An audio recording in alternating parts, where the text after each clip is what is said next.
Good morning. I welcome you all on the new topic 1.6 of class 10 standard, that is Alchemy of the Nature, which is written by Raksha Bharadiya. Alchemy of nature means Kudrat ka karishma. Alchemy means karishma, magic, miracles, which can change the lives, which change the things, right? And nature means Kudrat, as we all know. So see, in this Raksha Bharadiya tells us that the nature is the best teacher. जैसे हम सबको भी पता है, nature is the best teacher. And nature is the best teacher. It means that it teaches us lot many things. Nature says, don't play with him, don't go against of it. And in fact, nature teaches us lot many things like collaboration, synchronization, after that sustainability, helpingness, and lot many things. It's only the thing we need the intention to see it. हमारे देखने का नज़रिया ज़रूरी होता है. हम जिस नज़रिए से नेचर को देखेंगे, हमें नेचर में वही चीज़ें दिखाई देती है और उसी तरीके से दिखाई देती है. हर चीज़ को देखने का एक दृष्टिकोण होता है. अगर नेचर को आप अच्छे दृष्टिकोण से देखोगे तो वास्तविकता में ही, in reality, you will learn lot many new things and you will definitely say nature as the best teacher or the universal teacher. Now, nature whispers and command, मतलब नेचर खुशबू भी करता है और आदेश भी देता है. We see the hibiscus flower blooming and wilting on the same day. As we all know, any of the flowers you can take, but they have considered the hibiscus flower. So we can see the hibiscus flower on same day it is blooming at the morning, and at the night times, at the time of sunset, it wilt. मतलब उसी दिन खिलता है वो फूल और उसी दिन मुरझा भी जाता है या फिर उसी दिन वो बंद भी होता है. We see the water taking years to change the shape of a rock.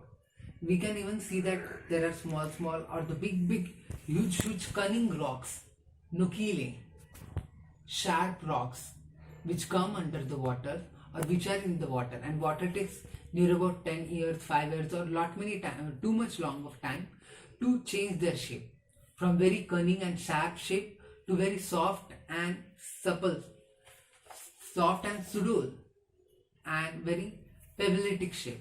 मतलब बहुत ही ये बोल सकते कि उसको बहुत ही चोपड़ा, in Hindi we can say चोपड़ा, और we can say the sleepy one, right, चिकना सा. We see a small bits of grass peeping through the concrete pavement, trying to tell us nothing is impossible in this world. We can even see that as we have seen that concrete jungle.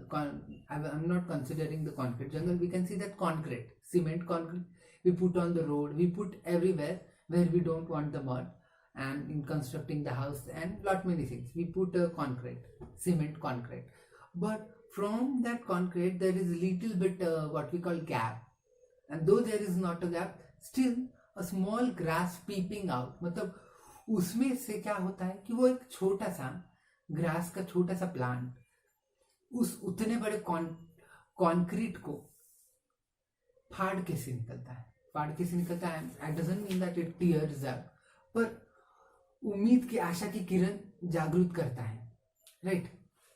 मतलब क्या होता है कि अगर हमने कहीं पे concrete डाला है तो we will be sure that यहाँ से तो कुछ निकलेगा नहीं, it will remain the concrete. But होता क्या है कि उसमें से एक आशा की किरण नजर आती है उस ग्रास के इससे, और ये ग्रास वो शो करता है कि जिस सीमेंट में एक गेहूं का दाना नहीं लग सकता, वहां पे ग्रास उग के आ रहा है. तो ये क्या शो कर रहा है, what the message it is giving, that nothing is impossible in this world. इस दुनिया में कोई भी अच्छी चीज इम्पॉसिबल नहीं है. इसके अलावा ये भी कहता है कि I am impossible, the word itself says that I am possible. As we all know, impossible शब्द खुद ही बोलता है कि मैं I am possible, right. So this grass gives us the message. Again, see, we see the bare tree in the winter becoming a green and colorful in summer. मतलब जो पेड़, which plant or the tree which are bare, which are very, it looks like very useless or weedy plant in the winter, they become very colorful and green and colorful in the summer. मतलब धूप काल के दिनों में उनकी value तो बढ़ ही जाती है, लेकिन उनकी खूबसूरती भी बढ़ जाती है. मतलब इससे ये मैसेज मिलता है हमें कि जिसे हम नाकारा कहते हैं वो भी व्यक्ति बहुत कुछ करने के काबिल है. So don't judge the book by its cover. What does it mean? We see the small ant lugging a big fly. The small ant lugging the big fly means lugging means dragging, मतलब carry करना.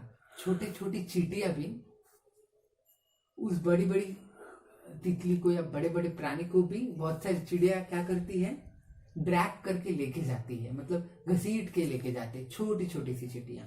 As we all know that story. चढ़कर गिरना, गिरकर चढ़ना, फिर से याद आता है. You know this poem?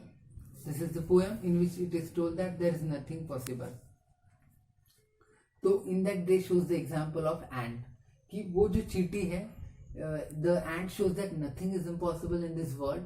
They took a small cubic which is more bigger than their body on their head and walked through the whole wall. जिस छोटी सी चींटी शक्कर का बड़ा सा दाना लेता है, अपने शरीर से भी बड़ा, और वो पूरा दाना लेके पूरी दीवार चढ़ जाती है. So this shows that nothing is impossible and the perseverance also means too much. This shows the perseverance. ये हमें मेहनत दिखाती है, चिकाटी दिखाती है, लगन दिखाती है किसी व्यक्ति की, किसी भी चीज की, किसी अच्छी चीज की, किसी अच्छी भावनाओं को लेकर एक लगन, एक मेहनत, एक इच्छा शक्ति, और उसके पीछे करने वाली अथक, उसके पीछे होने वाला अथक परिश्रम, अत्यधिक कोशिश. We see the oyster changing the grain of sand into the pearl and caterpillar into the beautiful butterfly. We can see, मतलब हम देख सकते हैं कि एक छोटा सा सैंड का जो कंकड़ है, जब वो इसके अंदर जाता है, ऑयस्टर बनता है. ऑयस्टर मतलब क्या होता है? Oyster changing. ऑयस्टर मतलब वो शंख पुष्पी, हमें पता है. शंख पुष्पी हमें पता है. शंख पुष्पी के अंदर जब एक सैंड का कण जाता है, एक ड्रॉपलेट जाता है सैंड का, तो उसके बाद वो मोती बन के निखर के आता है. It become oyster after some time या after a long time. And second example, a caterpillar, जो एक अली के भांति होती है. After some days it become beautiful butterfly. It become beautiful butterfly. This is the nature of alchemy. ये alchemy का नेचर है.